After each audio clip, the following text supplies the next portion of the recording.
आज हम आपके लिए क्लास 10th का चैप्टर नंबर 4 द्विघात समीकरण लेकर आए हैं। चैप्टर नंबर 4 द्विघात समीकरण का आज हम इंट्रोडक्शन डिस्कस करेंगे आपके साथ कि इस चैप्टर में आपके अंदर चैप्टर के अंदर क्या क्या है, हम यहाँ पे क्या क्या सीखने वाले हैं, कौन कौन से टॉपिक हम डिस्कस करेंगे और उन टॉपिक्स को सॉल्व कैसे करना है वो हम इस वीडियो में सीखेंगे। सबसे पहले चैप्टर का नाम है द्विघात समीकरण। हमें पता होना चाहिए कि द्विघात समीकरण क्या होती है। इससे पहले एक द्विघात बहुपद होती है जिसके बारे में हम जानेंगे। द्विघात बहुपद क्या होती है, हमने अध्याय 2 में भी किया था कि द्विघात बहुपद कौन सी होती है। एक ऐसी बहुपद जिसमें चर की अधिकतम घात 2 हो। उदाहरण के तौर पे x की 2 जमा 4x जमा 3, ये एक द्विघात बहुपद है। ठीक है, अब ये द्विघात बहुपद द्विघात समीकरण कब बन जाती है, हमें इसका फर्क पता होना चाहिए कि एक बहुपद समीकरण कब बनती है। अगर हम एक बहुपद में बराबर का निशान ले आए, इक्वल का सिंबल ले आए, जैसे अगर मैं इसको लिख दूं x² + 4x + 3 = 0, इक्वल टू का सिंबल आ गया जिसमें, तो ये बहुपद थी। अब ये क्या बन गई, समीकरण बन चुकी है। तो द्विघात और समीकरण में क्या फर्क है बेटा, द्विघात में इक्वल का सिंबल नहीं होता और समीकरण में क्या होता है, बराबर का निशान होता है। ये हमारे पास द्विघात बहुपद। अब द्विघात बहुपद का जो बेसिक फॉर्म है, जैसे द्विघात बहुपद हमें काम किस जगह पे आती है, किस तरीके की चीजों में काम आती है। प्रैक्टिकल प्रॉब्लम्स की अगर मैं बात करूँ तो कई बार जैसे आपने फेस की होगी ऐसी चीजें, हमारे सामने ऐसी चीजें आती है कि हमें मान लो एक खेत में इतनी फसल उगानी है। मान लो एक खेत है जिसका 1200 वर्ग मीटर क्षेत्रफल है, जिसके अंदर हमें फसल उगानी है, और ये कहते हैं कि उसकी लंबाई चौड़ाई से 5 अधिक है। तो लंबाई और चौड़ाई क्या होती है।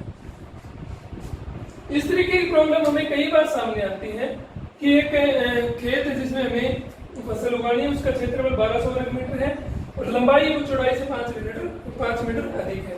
तो यहाँ देखो लंबाई और चौड़ाई से ज्यादा है ना, तो हम क्या करेंगे, चौड़ाई को मान लेंगे। माना चौड़ाई कितनी है,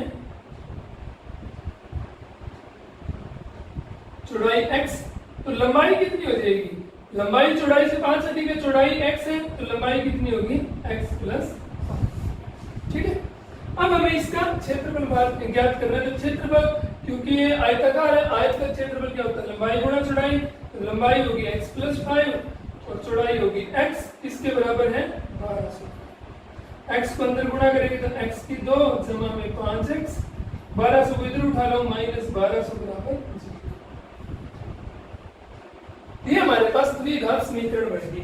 इसको हल करके हम x का मान निकाल लेंगे, x का मान निकालेंगे तो हमें चौड़ाई मिल जाएगी और लंबाई भी मिल जाएगी। इस तरीके की प्रॉब्लम्स में हमारे पास द्विघात समीकरण यूज होती है। अब ये जो x की मान निकाली हमने, यानी जो हल है, वो हल होते क्या है वास्तव में।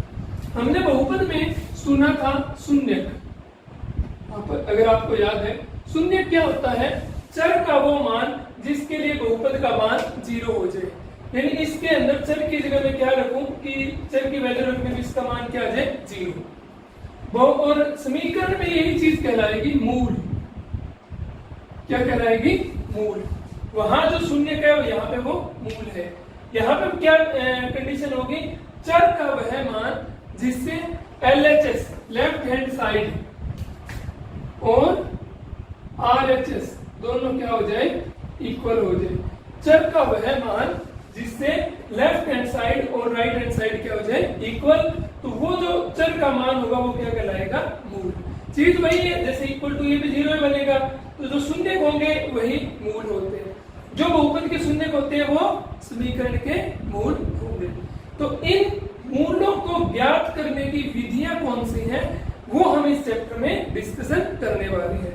उससे पहले मैं आपको जो मानक रूप है, स्टैंडर्ड फॉर्म है हमारी द्विघात समीकरण की, वो डिस्कस कर लेता हूं। मानक रूप क्या होता है बेटा, ax की power 2 plus bx plus c बराबर 0 जहां पे ए बी सी वास्तविक है,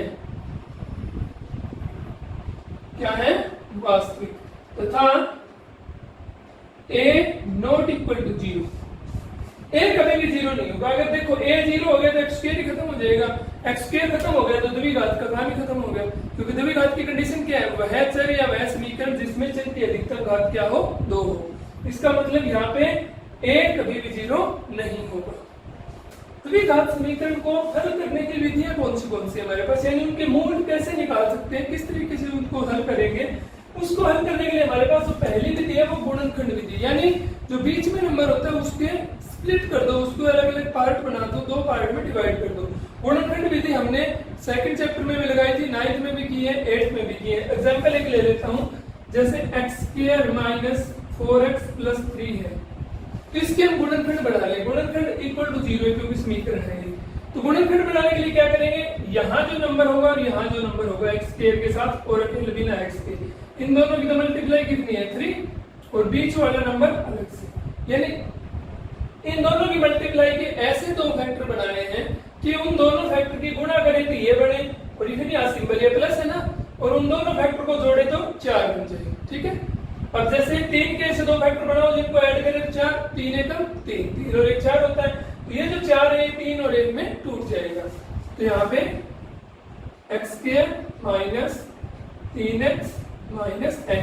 अब ये दोनों बीच में इसके साथ माइनस था ना, तो 3 और 1 में जो टूटा उन दोनों के साथ क्या आएगा, माइनस, +3 = 0। इसमें से x कॉमन ले लेंगे, क्या बचेगा, x - 3, यहाँ से -1 कॉमन आ जाएगा, क्या बचेगा, x - 3 = 0। x - 3 कॉमन आ गया, x - 1 बच गया। अब ये देखो इन 2 नंबर ही है, x की अगर कोई वैल्यू रखेंगे तो, और इन दोनों की मल्टीप्लाई क्या आ रही है, 0, इसका मतलब या तो ये 0 है या ये 0 है, इट मीन x - 3 = 0 और x - 1 = 0। इसको 0 रखेंगे तो x की वैल्यू कितनी आ जाएगी, 3, और इसको 0 रखेंगे तो x की वैल्यू क्या आ जाएगी, 1। तो इस समीकरण के हमारे पास 2 मूल हैं, 1 और 3, ठीक है। तो ये गुणनखंड विधि हल ज्ञात करने की विधि है। जो दूसरी विधि है हमारे पास वो है पूर्ण वर्ग विधि। हम क्या करेंगे, कोई भी द्विघात समीकरण है उसका पूर्ण वर्ग बनाएंगे, यानी एक तरफ पूर्ण वर्ग बना देंगे। जैसे इसी सवाल को अगर मैं लूं, x² - 4x + 3 = 0, इसके पूर्ण वर्ग बनाने, पूर्ण वर्ग बनाने की एक विधि है। सबसे पहले तो x² के साथ क्या होना चाहिए, 1। अगर इसके साथ 1 है तो हम क्या करेंगे, x के साथ जो भी नंबर है उसका आधा कर देंगे। यहाँ पे 4 है, 4 का आधा 2, 2 का स्क्वायर इसमें जोड़ देंगे, 2 का स्क्वायर इसमें घटा देंगे, तो क्या बन गया, x² - 4x + 3 प्लस 2 का स्क्वायर जोड़ दिया और 2 का स्क्वायर घटा दिया, बराबर क्या है, 0। अब ये जो 3 नंबर होंगे, एक तो स्क्वायर जो जोड़ा है, एक x² वाला, एक x वाला, इनको इकट्ठा लिख लेंगे, और बाकी जो बच गया उनको इकट्ठा, -4x, सॉरी 4x का लिख चुके हैं ना, ये प्लस का 3 और माइनस में 2 का स्क्वायर 4 = 0, ठीक है। अब ये जो 3 है, यहाँ से जो स्क्वायर वाले हैं उनमें यहाँ से तो x लिख देंगे और यहाँ से 2 लिख देंगे, और ये बीच वाला जो सिंबल है वो बीच में लगा देंगे और इसका स्क्वायर कर देंगे। प्रोसेस है, स्क्वायर वालों में x लिख दिया, 2 लिख दिया, बीच वाला सिंबल लगा दिया, इसका स्क्वायर कर दिया।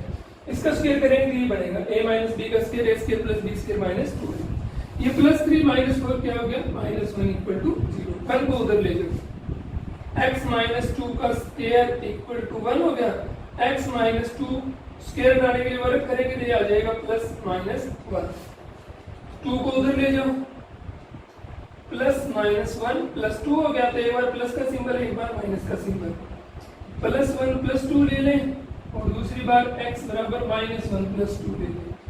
x की वैल्यू 2 और 1 3 आ गई, यहाँ पे x की वैल्यू 2 प्लस का 1 माइनस का घटेंगे 1 आ गया, यहाँ भी 3 और 1, यहाँ कुछ हमें पूर्ण वर्ग विधि में बनानी आनी चाहिए।